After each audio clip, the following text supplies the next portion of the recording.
Бројки со Наташа Мерсовска на Радио Слободна Македонија.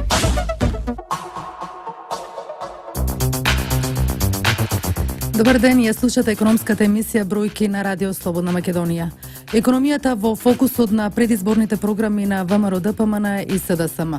Што нудат, колку се реални предизборните ветувања? Ќе разговараме со мојот гостин, вице-премиерот задолжен за економски прашања Владимир Пејшевски. Вице-премиер, реално името на програмата која што ја нуди ВМРО ДПМН за живот во Македонија, програмата на СДСМ.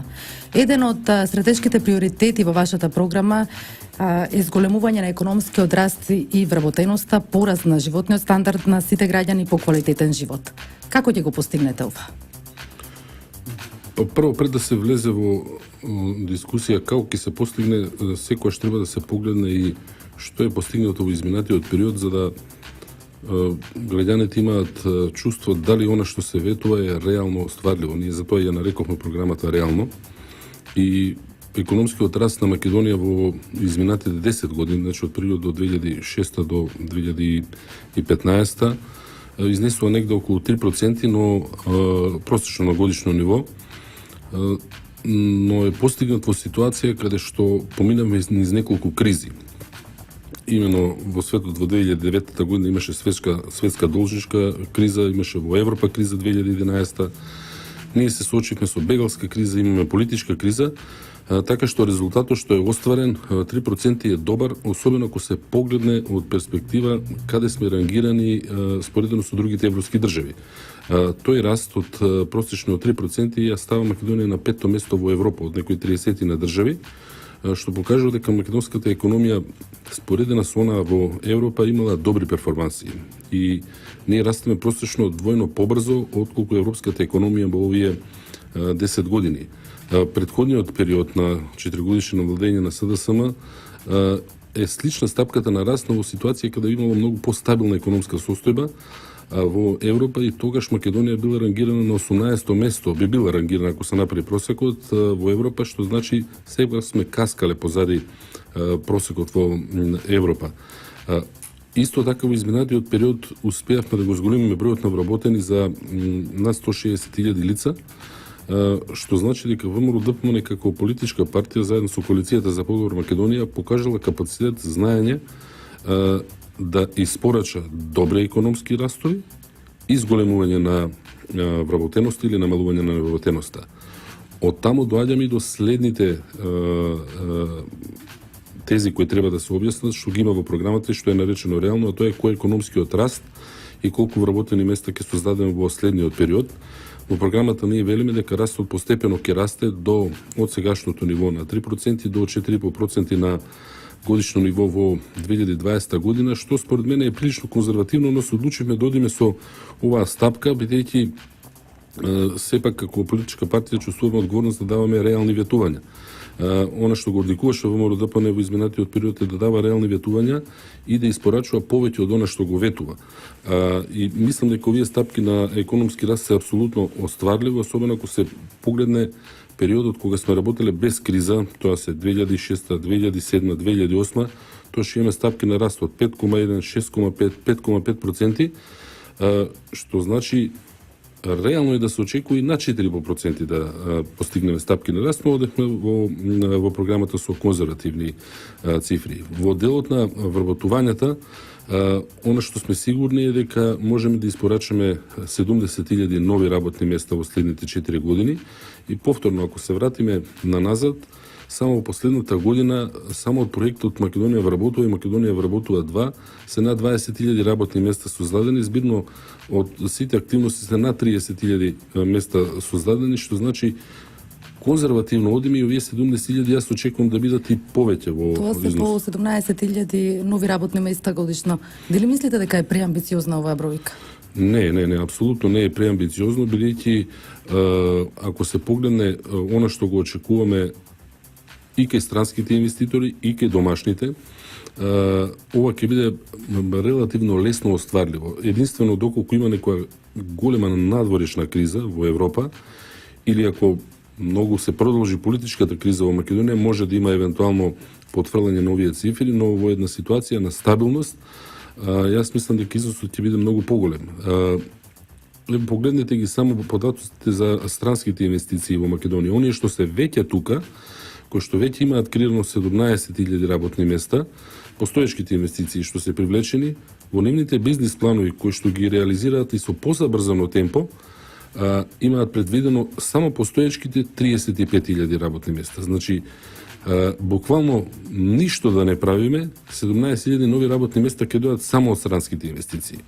Ако се погледне повторно историски наназад, странските инвестиции секогаш биле 5 до 6 пати помали од оние на домашните инвеститори, што значи сепак најголемиот број на работни места во Македонија го создаваат домашните компании.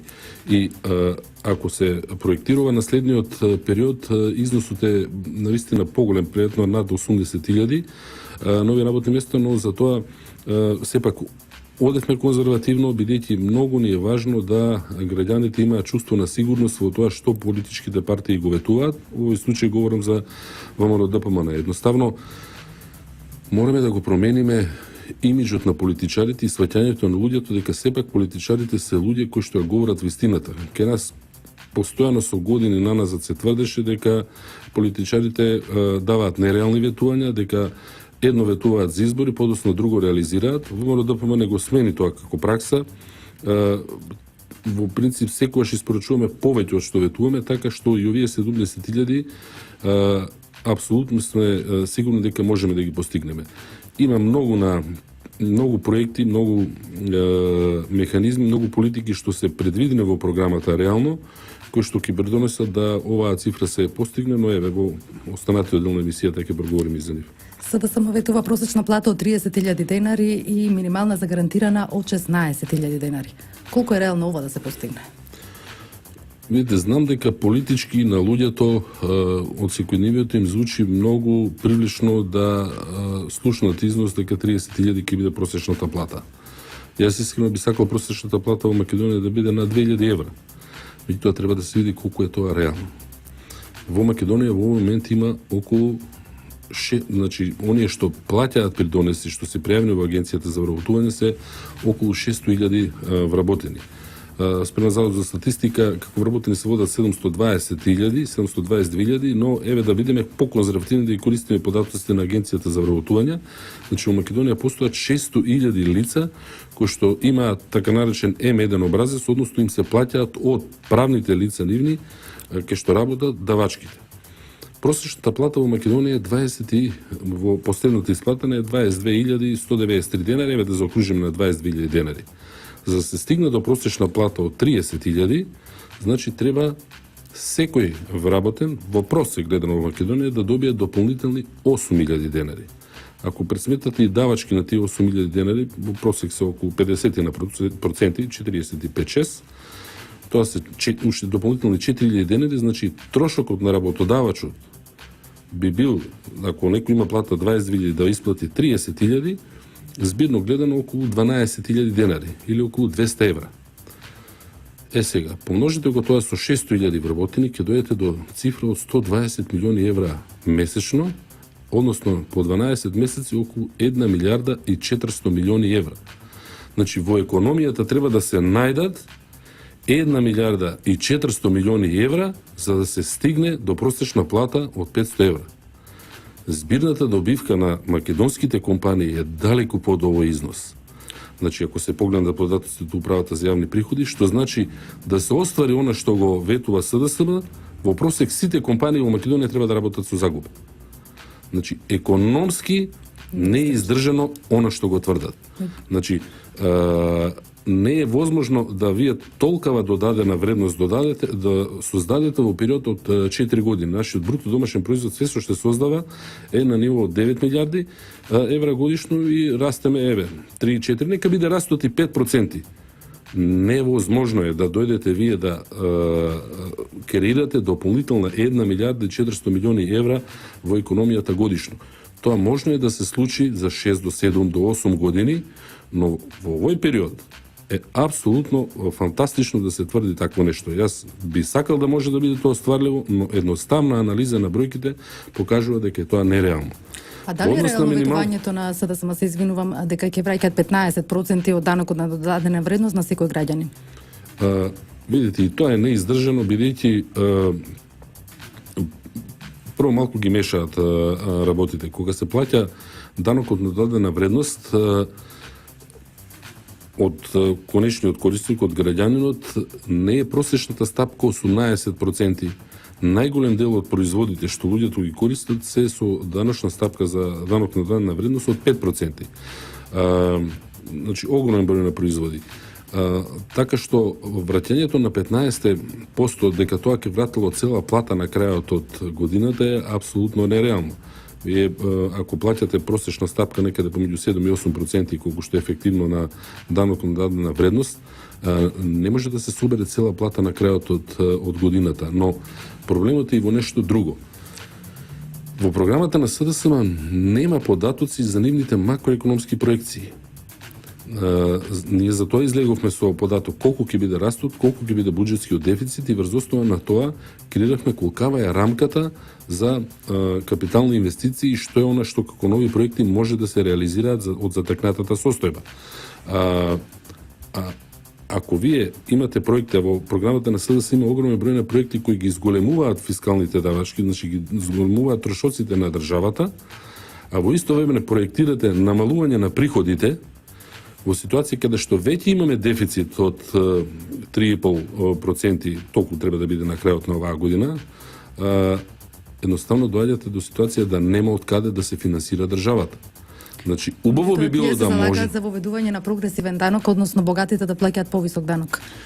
Тие сакаат, тоа се однесува само на 5% од популацијата и се однесува на персоналниот данок на доход. Персоналниот данок на доход сепак е незначителен учесник, многу помал отколку данокот на дадена вредност. Така што тоа што ќе бидат дополнителни приходи во буџетот за оние 5% од граѓани кои што би платили не 10, туку 18% колку што предлагаат СДСМ, е незначителен придонес во буџетот и ни приближно не може да го компензира износот што ќе се враќа од ДДВ. Бидејќи данокот на додадена вредност е 7-8 пати поголем учесник во буџетот отколку данокот на придонесите од персонален данок на доход. Така што кога ќе ги споите тие податоци сите, дека имаат дополнителни трошоци, она што го сметаат како дополнителен приход е незначително, тоа што го сметаат како дополнителен расход е огромно во износ, едноставно математички не е можно. Нема да има пари сето тоа да се изфинансира. Бидејќи и ние сме со степен на задолженост сепак во умерено задолжени држави, но просторот за понатамошно задолжување не е преголем. И едноставно јас не гледам начин како ќе се изфинансира програмата на СДСМ. И затоа сметаме дека е таа апсолутно нереална и основна анализа го покажува тоа. Економската емисија Бројки ја слушате на Радио Слободна Македонија секој четврток во 11 часот. Со мене Наташа Мерсовска. Гостин во емисијата Бројки вице-премиерот задолжен за економски прашања Владимир Бешевски. Разговараме за двете предизборни програми на ВМРО ДПМН и на СДСМ. Вице-премиер Бешевски, гасификацијата е еден од приоритетите и во двете програми и на ВМРО ДПМН и на СДСМ. Кажете ми кога реално граѓаните може да очекуваат дека ќе се греат на овој поевтин енергенс? Гасот во Македонија е присутен рече се 15 години, но за жал до сега не се најде начин како тој да дојде до домаќинствата.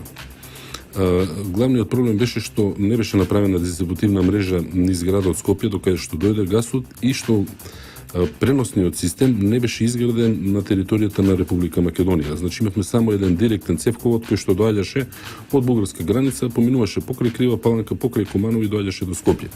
Ние ги поврзавме индустријските зони што се на овој потек на овој гасовод и дел од индустријските капацитети во градот Скопје, но изградба на дистрибутивна мрежа не беше направено. Ние разработивме проекти и со цел да не се финансира целосно оваа активност од буџетот, со цел да остана средства за други проекти. Ја поделивме територијата на Република Македонија на 3 региони и за секој регион предвидуваме модел на јавно-приватно партнерство. Документацијата е целосно спремна и единствениот застој се сега изборите. Значи имаше едно одлагање на изборите во април, па после оние во јуни. сега се сегашни избори, така што веднаш по завршување на изборите ќе бидат објавени огласите за наоѓање на концесионер. Периодот на изградба е различен, но моја година до година и пол, јас очекувам некаде во 2018 веќе првите граѓани, ако не и порано, за 2018 сум сигурен дека првите граѓани ќе почнат да се приклучуваат на газ. И тој нема да биде само за грејење во домовите, туку ќе може да се користи и за загревање на топла вода, за шпорети, дури има и системи на ладење кои што се направени на газ со инверзни топлински пумпи, така што тој ќе може да се користи многу пошироко. Главната цел е поголем комфорт за граѓаните, но главната цел е сепак индустријата, бидејќи користењето на поевтин енергенс ќе ги направи поконкурентни. Трошоците ќе им паднат на многу места каде што сега се користи мазут или електрична енергија за гревање, ќе може да користат газ кој што е поевтин, термички е поефикасен и со тоа ќе им се намалат трошоците на работењето. Ние започнавме еден наистина голем проект на проширување на во делот на државата на транспортниот систем. Значи главните севководи што одат до градовите, веќе е изградена врската до Штип. Исто така во моментов се гради врската, над 50% е готова, што ќе води до ТЕЦ на Неготино, и постепено краците ќе се шират во неколку фази и во наредните 2 до 3 години целосно би требало да биде завршена територијата на целата Република Македонија. Но тоа ќе донесе газ до, условно речено, до границите на градовите. Со првиот проект што го спомнав, изграда на дистрибутивни мрежи, паралелно ќе се гради дистрибутивната мрежа во самите градови, така што за некаде 3 до 4 години најголемиот дел од територијата на Република Македонија ќе биде покриен и со преносна и дистрибутивна мрежа и ќе направиме дополнителни интерконектори, се викаат, врски со другите соседни држави. Веќе во прилично напредна фаза сме со Грција да се прави тој конектор, преговараме и со Бугарија да се изгради интерконектор втор долека и Струница, со цел да се овозможи поголема стабилност во снабдувањето. Едноставно, ако од едниот цевковод нема газ од различни причини, тоа може да се случи, да можеме и од другите преку Грција, бидејќи таму поминуваат други или се планираат да се изградат други цевководи за газ, да овозможиме поголема стабилност. Но проектот ќе биде реализиран целосно наредните 4 години. Повисоки субвенции за земјоделците ветуваат и двете политички партии. СДСМ ветува 160 милиони евра, ВМРО ДПМН 150 милиони евра. Па видите, тука е слична ситуацијата како со минималната плата. СДСМ и ке субвенциите, ке минималната плата излегува со износи кои што се нереални и ги обетија пред ВМРО ДПМН да објави својата програма. Ние ако бевме популистички настроени, ке беше едноставно да ставиме повисоки цифри од нив. Но бидејќи нашата програма се базира на квантитативна анализа, значи направени се проекциите на буџетот за следниот 4-годишен период, просторот за дополнителни проекти, едноставно нема доволно средства за да се реализира сето она што СДСМ го ветува. Затоа ние отидовме со она што мислиме дека е реално. Граѓаните, особено земјоделците, знаат дека владите на СДСМ не знаеа баш како да поделат субвенции, ниту предвидуваат во нивните буџети субвенции. Ние постепено од првата година го зголемивме износот од 20 милиони на 140 милиони во последната година, така што ветувањето од 150 милиони евра е сосема реално. Но за да им се помогне на земјоделците, не е потребно само да им дадете субвенции. По мене позначително е тоа што и позначено во новата програма е тоа што предвидуваме за предпријатието АД Водостопанство, каде што предвидуваме 140 милиони евра за капитални инвестиции.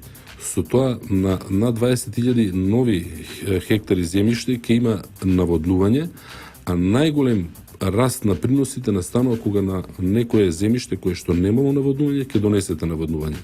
Вие со субвенциите може да му помогнете 5, 10, 15% од вкупните трошоци, но ако донесете вода, вие за 100%, до 100% може да му се зголемат приноси, тоа е значителна помош. И има уште еден проект во делот на тоа земјоделците да имаат сигурен пласман, тоа е големиот агропазар, агроберза, што ќе направиме помеѓу Валандо, помеѓу Неготино и Демир Капија на тој потек.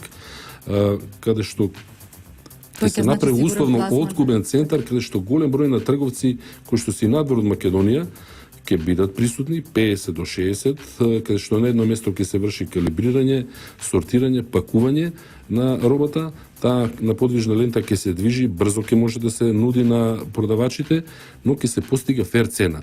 Доколку дента цената не е добра, тогаш купувачите, односно земјоделците ќе може да складираат во големи системи на хладњачи што ќе бидат дел од самиот тој комплекс, така што сакаме земјоделците да добијат фер цена за својот труд.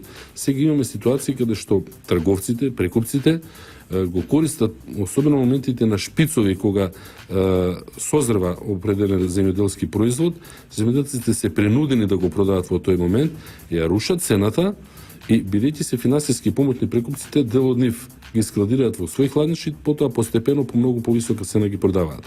Ворете и трговецот да заработи, се разбира, но сепак главната заработка во најмала рака треба да биде наравномерно распределена помеѓу земјоделецот и трговецот, што сега не е случај. Тоа сакаме да го смениме и мислиме дека овој проект значително ќе помогне во таа насока. Кога би профункционирал овај откупно-дистрибутивен центар?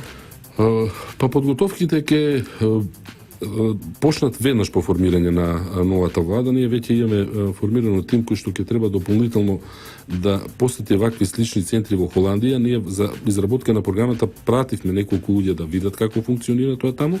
Имаме јасна слика, тој тим ќе биде засилен. Подготовките би траеле 4 до 5 месеци за тоа. Очекувам градот да трае година до година и пол, подоцна тој ќе почне да функционира. Но во секој случај, некаде до 2019 година најдосна, веројатно и малку порано, тој ќе биде целосно оперативен. СДСМ исто така во предизборната програма ветува годишно финансирање на 10 истражувачки проекти. ВМРО ДПМН веќе го прави тоа преку фондот за иновации. По колку проекти годишно се поддржуваат? Видите, иновациите се нешто што долгорочно е критично за успехот на македонската економија. И ние како влада, како политичка партија, дел од власта, го препознавме тоа многу порано и од тие причини подготвиме посебен закон за иновации и за истражувачка дејност. Подготвивме и закон со кој што се формираше фондот за иновации, чија задача е да финансира иновативни проекти. Има неколку програми во самиот тој во фондот по кои што фирмите може да аплицираат. Во последнава година од кога постои фондот веќе се финансирани 33 проекти. Што значи повеќе од она што го предвидува СДСМ веќе е постигнато. Може би не забележале дека постои фондот за иновации, но поважно е дека темпото на финансирање на овие проекти и буџетот на фондот за иновации значително ќе се зголеми и тоа е предвидено во програмата, така што очекувам годишно 30 до 40 македонски компании да добиваат средства од овој фонд. Предвидуваме и други некои механизми како да се помогнат иновациите, но еве ако се прави директна споредба во тој дел, ние веќе имаме испорачано повеќе од она што СДСМ го ветува и имаме план како да испорачаме уште повеќе. Моето последно прашање до вас, господине Пешевски, што ќе биде прво што ќе направите доколку победите после 11 декември? Па прво што се прави, тоа е да се стави во движење целата програма. Значи, веќе им се доделени на министерствата задачи да подготват акциони планови за сите проекти во програмата што се предвидени. Се разбира, по завршување на изборите ќе треба да се формира прво постизборната коалиција, во која што веруваме дека ВМРО ДПМН ќе биде носички член и најголем дел од министерствата ќе му припаднат на ВМРО ДПМН, ќе се направи усогласување со посткоалиционите партнери на програмите и подоцна тоа ќе биде основа да се утврди владината програма. Таа се утврдува веќе на првата седница и во наредните 2 до 3 седмици веднаш се ставаат сите проекти во движење со носење соодветни акциони планови, детално разработени, тие веќе се работи се во голема мера подготвени, за да се почне со реализација на сето она што е предвидено во програмата. Ние имаме една филозофија, ја кажав таа на почетокот, да ветуваме она што е реално и да спорачуваме малку повеќе. Мислиме дека можеме и побрзо да ги реализираме проектите од она што е предвидено, она што ќе биде усвоено на влада ќе биде со поагресивни рокови од она што е во програмата, така што граѓаните во многу брз временски период веќе ќе почнат да ги чувствуваат позитивни ефекти од тоа. Второ што е многу важно, очекуваме да конечно имаме една завршница на оваа политичка криза, бидејќи веќе се чувствуваат негативни ефекти во економијата и со завршувањето на политичката криза и довербата кај луѓето ќе се зголеми, сигурноста да се прават подолгорочни инвестиции, потрошувачката ќе порасне и ќе се вратиме на повисоките стапки на економски раст. Господине Бешевски, јас ви благодарам што издвоите време да гостувате во Радио Слободна Македонија. Благодарам на вас за поканата. Бројки со Наташа Мерсовска на Радио Слободна Македонија. Во бројки ви ги пренесувам и најважните економски настани оваа недела. Обезбедени нови 24 милиарди евра од Европската инвестициска банка за македонските компании со иновативни проекти. Парите можат да се користат до 2020 година. Средствата се достапни, бизнесмените веќе можат да аплицираат за нив. Финансирањето ќе се спроведува преку домашните банки, освен ако не станува збор за големите проекти од 10 до 20 милиони евра. Тие ќе се финансираат директно од Европската инвестициска банка. Утврдени се и категоризирани неколку сегменти за финансирање. Банки и финансиски посредници, потоа средни и големи иновативни бизниси, како и големи истражувачки и иновацијски проекти кои произлегуваат од универзитетите.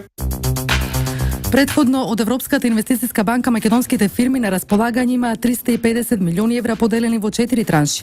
Поголем дел од овие средства се искористени. Интересот прво бил голем кај индустријските компании, а потоа почнале да се користат и во трговијата и во угостителството. На почетокот беа индустријски капацитети и компании, меѓутоа потоа се направија одредени измени во оваа кредитна линија, каде што можат и трговски компании, услужни компании, компании од било кои дејности да аплицираат. Концептот на рамен данок во Македонија се покажа како успешен, сметаат експертите. Велат дека од прогресивното доначување државата немала голем бенефит. Затоа се донел модел на помали даночни стапки, а с големини приходи. Право на приватност беше посочено како проблем со кој се соочуваат даночните обврзници. Кај нас, но и во светот, па дури и во Америка. Затоа се потребни измени во регулативата и законите. Со реформата од 2007-2008 се виде дека може да се намалуваат стапките, а во исто време да се зголемуваат даночните приходи. Се реконструира автопаската делница Неготино Демиркапија. Градежните работи се одвиваат на двата правци, во должина од 8 километри. Со реконструкцијата се опфатени најоштетените делови од автопатот. Беше намалена прво брзината на 100 па на 80 на сат, но повеќе веќе не можевме да дозволиме вакво пропаѓање на автопатот и затоа решивме со наши средства да направиме еден напор за да ја рехабилитираме оваа делница. Управата за јавни приходи го одбележа денот на даночните работници. 10 години од функционирањето на дирекцијата за големи даночни обврзници и 22 години од постоењето на управата. Вечерва го одбележуваме празникот Свети Матеј. Свети Матеј е празник на даночните работници. А во тој контекст 22 години од постоењето на управата за јавни приходи и 10 години од постоењето на дирекцијата за големи даночни обврзници. Многу работи постигнати, многу тешки моменти надминати и ние сме на патот, на вистинскиот пат кон вистинско даночно оданочување. Сакам да споменам дека во целиот свет имаме најниска вкупна стапка на даноци 7,4%, многу пониска од многу поатрактивни земји во светот. Нашата цел и нашиот пат е кон модернизација на услугите на даночните обврзници, на граѓаните, се со цел доброволно плаќање, доброволно пријавување на даноците. Како оди наплатата на даноци пред онеси? Дали има потврдање или надврдање според вашите очекувања? Со задоволство сакам да кажам дека во услови на политичка криза, дека полнењето на буџетот е според планираното очекување, така што она што беше планирано во буџетот, секако и со ребалансот на буџетот е веќе во огромен процент остварено. Се надевам дека до крајот на годината, а имаме веќе само уште еден месец, дека ќе ги оствариме планираните очекувања. Во тој контекст сакам да кажам дека успехот за ова остварувањето на големата наплата е успех на вработените на управата за јавни приходи и секако на доброволноста и довербата што обврзниците ја имаат кон сопствената земја и секако кон управата за јавни приходи. Раководството и синдикатот на Југохром постигнаа договор. 700 вработени ќе земаат плата и за декември и покрај тоа што фабриката не работи. Сепак тоа е краткорочно решение. За да се надмине проблемот, бараат инспекторатот за животна средина да ја повлече одлуката за затворање на комбинатот. Паралелно се работи на поставување на еколошките филтри на оджаците. Процес кој се пролонгира поради сложената процедура за издавање дозвола за градба. Ние едноставно да имавме најголемата волја и сите средства на располагање во тој момент за 3,5 месеци, верувајте, тоа не може да се случи. Во оваа прилика, еве, сакам јавно да кажам, дека не можеме да очекуваме дека тоа ќе се заврши за 2 месеца наредни. Значи, системот за отпрашување во погонот број 2, кој што сега ни е приоритетен, ќе биде готов некаде до крајот на април, почетокот на мај. Целосно завршување на сите погони, значи тоа се независно едно од други 3 погони, ќе биде готово крајот на 2017, почетокот на 2018. Овде завршува емисијата Бројки во продукција на Радио Слободна Македонија. Денеска 1 декември со мен уредник и водител Наташа Мерсовска, Сеидине Вучков и Далибор Зафировски техничка реализација. Јас ви посакувам убав ден, се слушаме и наредниот четврток во истиот термин. Бројки со Наташа Мерсовска на Радио Слободна Македонија.